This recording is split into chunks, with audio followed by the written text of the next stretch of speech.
هذا السوجي هذا ديال فاش كتعامل الناس بعفويه كيركبوا عليك، ما كاينش اللي غيركب عليك الا شنو الا حنيتي دارك. الله يرضي عليك. هذه الاولى. الثانيه، النقطه اللي بزاف الناس غالطين فيها هي انه عنده الرغبه ان الناس تبغيه، فهمتيني؟ كيتسنى الكونفيرماسيون من عند الناس.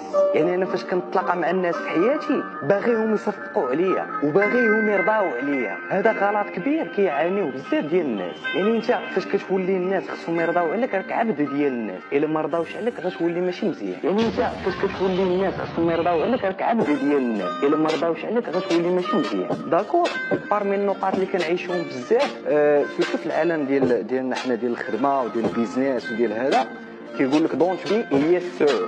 ما تكونش انسان اللي كيقول ديما حيت فاش كتكون فيك هذه النقطه ديال انك باغي الناس يرضاو عليك، انت راك داير بروغرام باغي دير شي حاجه في حياتك. فاش كيجي عندك جارك ومبغيتك فادي ما كتقدرش تقول ليه لا، انت خصو يرضى عليك. كتقول ليه كتسالي معاه وكترجع. كيجي عندك واحد اخر كيقول لك بغيتك في واحد البلاناجي، كتقول ليه حتى هو انت خصو يرضى عليك. ولكن خصني نتربى على القضيه انني راه ماشي ما غنعجبش كلشي، راه امبوسيبل نعجب كلشي، راه من تابع المستحيلات انا كلشي رضى عليا وكلشي غنعجبو. ولكن المهم والاساس اللي خصني نعجبو شكون هو سيدي ربي.